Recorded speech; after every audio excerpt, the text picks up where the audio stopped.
They're all on the watch list. So, you know, it's an inconvenience, but it's insulting. And so when you want to close down an open society, you keep everyone under surveillance so that people increasingly become too frightened to stand up and speak.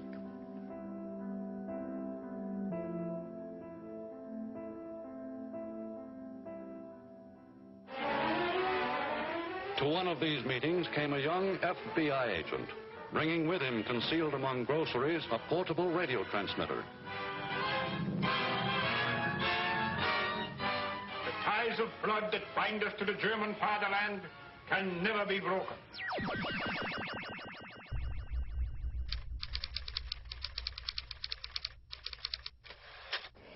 The fifth thing that always happens in a closing society is that there's increased infiltration of citizens groups, and this is against the law. The ACLU has many documented cases of illegal infiltration of groups just like this, and in fact there's probably someone here today. Hello! You know, I hope your audio is working well.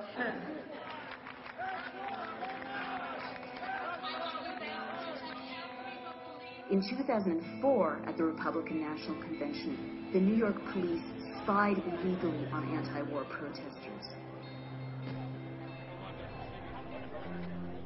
There were also reports that the FBI was illegally spying on other nonviolent groups of Americans, meeting in churches and in Quaker houses of worship.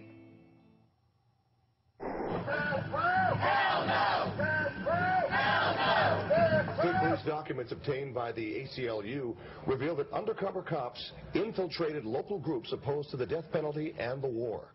The internal documents show that nearly 36 times, undercover state police officers covertly took part in protests, like this one in November of 2005.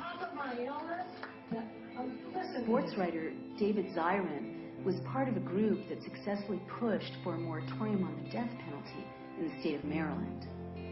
What he didn't know was that the state police had sent undercover agents to monitor this group of American citizens' legal activities.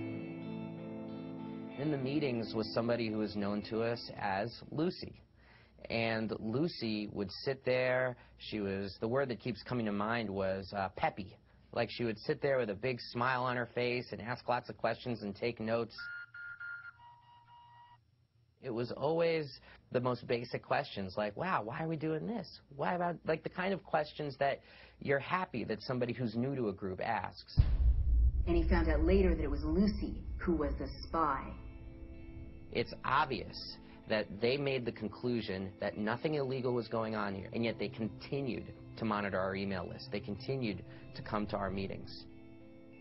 That's the thing that's so upsetting about this, is that this idea that some people deserve to be watched and some people don't. People should ask that question about, well, where is my Homeland Security money going? Is it actually being used to keep us safer, or is it being used to stifle dissent? We know that when you go to your anti-war group or your environmental group, there may well be someone there, and this is right out of COINTELPRO. We did this in the 60s and 70s until there were laws against it. Congress took action. Those have been undone. But in your local group, there's going to be some really, think about that really troublesome person who's always trying to start a fight.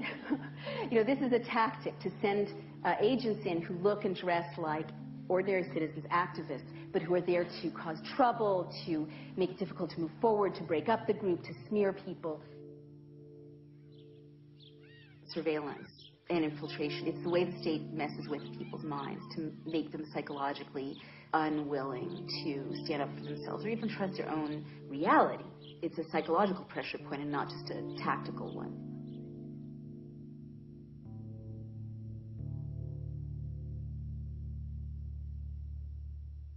The Bush administration says a president's warfighting powers include authority to detain enemy combatants, even when they're U.S. citizens.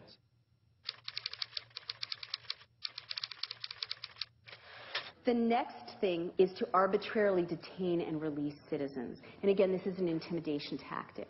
Pinochet did it. The National Socialists did it.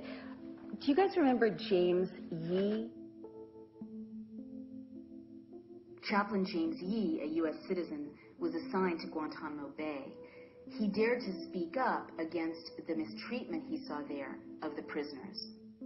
I raised concerns about the abuses that were occurring, how specifically religion was being used as a weapon to try and break these individuals. And then a troubling incident occurred. Captain James Yee was arrested after he was caught with classified documents and diagrams. Chaplain James Yee was returning from service in Guantanamo. As he got off the plane in Florida, he was detained. Much of what they were looking at were articles that I had printed off the internet. I had been enrolled in a master's degree program, and I was doing a research paper on the Syrian president. Most immediately thereafter, I was then accused of being a terrorist spy and thrown in prison. I was locked away in a single solitary cell in Charleston, South Carolina, the very same facility where the U.S. government holds what they term U.S. citizen enemy combatants. I was worried that I was going to be falsely convicted of these heinous crimes and then wrongfully put to death, whether by the electric chair or some other means. James Yee was held in solitary confinement for 76 days. But now this guy is out of prison, and every time he crosses a border, they take him and hold him and release him.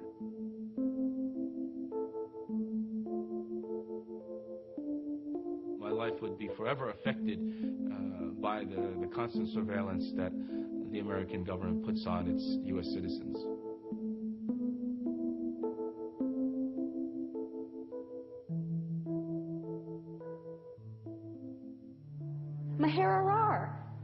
Software engineer. Maher Arar, a Canadian citizen, had been vacationing with his family in Tunisia. As they were flying home, he was taken at the airport and separated from them. I was pulled aside by immigration officials. They took my fingerprints, my photos. All of a sudden, FBI officials came and started interrogating me. He was stopped at JFK, pulled out of line, interrogated all day, and then taken to the Metropolitan Detention Center in New York. This father of two was held in solitary confinement for 2 weeks. He repeatedly asks for his attorney. He tells them he'll be tortured in Syria. He tells them he doesn't want to go to Syria. He was then taken via Jordan to Syria, where he is detained for a year. There was no light in there. It was 3 feet wide, 6 feet deep, and 7 feet high. It was a torture chamber. He was whipped with an electrical cable. He was interrogated for up to 18 hours a day. First time they beat me, I was in the chair. He showed me the cable, and he started beating me all over my body. No one knew for the first 2 weeks in Syria where he had been removed because the U.S. government wouldn't tell people. Maher Arar was kept in a grave-like cell and tortured for over 10 months. He was then released, and no charges were ever filed against him. I still have fears. I don't take the plane anymore. I don't fly. I have not been able to find a job. They ruined my life. They ruined my life. The idea that the president could simply pick up any person in the world and hold them in an offshore prison, hold them forever, is really a shock. And that goes against everything that a legal system or that a democracy or that a republic ever stood for.